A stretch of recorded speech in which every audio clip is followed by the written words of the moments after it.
I-psoriasis isikhalo esivame kakhulu esisibona esigulini sethu esingaphandle.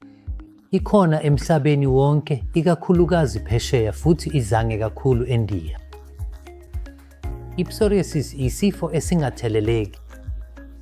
Ayisabalali isuka kumuntu iye komunye. Iveza njengama-silvery uhide, ama-scaly plaques emzimbeni wonke. Kunezinhlobo ezahlukene ze-psoriasis, njenge-gate psoriasis, i-invasive psoriasis, i-nail psoriasis, i-scalp psoriasis. Ngokuvamile, i-psoriasis ayithinti impilo ende yomuntu, kodwa ingadala izinkinga ezaziwa ngokuthi i-psoriatic erythroderma lapho wonke umzimba umbozwe ama-psoriatic plaque. Uma kukhulunywa ngengxenye yokwelashwa, ngakho-ke kufanele sinikeze ukwelashwa okuthambile kwe-topical ngendlela ye-salicylic acid.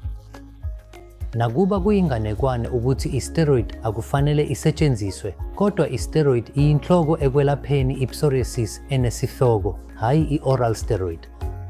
Singakwazi futhi ukunikeza i-retinoic acid, futhi singanikeza amalungiselelo etiyela lamalahle. Lezi zonke izinhlanganisela zezihloko. Konke lokhu kwelashwa kuwukulawula kuphela. Ngeke belaphe lesi sifo. Ngakho-ke abantu akufanele bazwe noma yikuphi ukungezwani kwengqondo kulokho ngoba ukwelashwa kwesimanje, ukwenziwa kwesimanjemanje, ukwelashwa okuhle sekufikile, ukulawula okuhle kukhona. Singakwazi ukuvimbela inkinga ye-psoriasis, inkimbinkimbi yokwelashwa, futhi bangaphila impilo ende.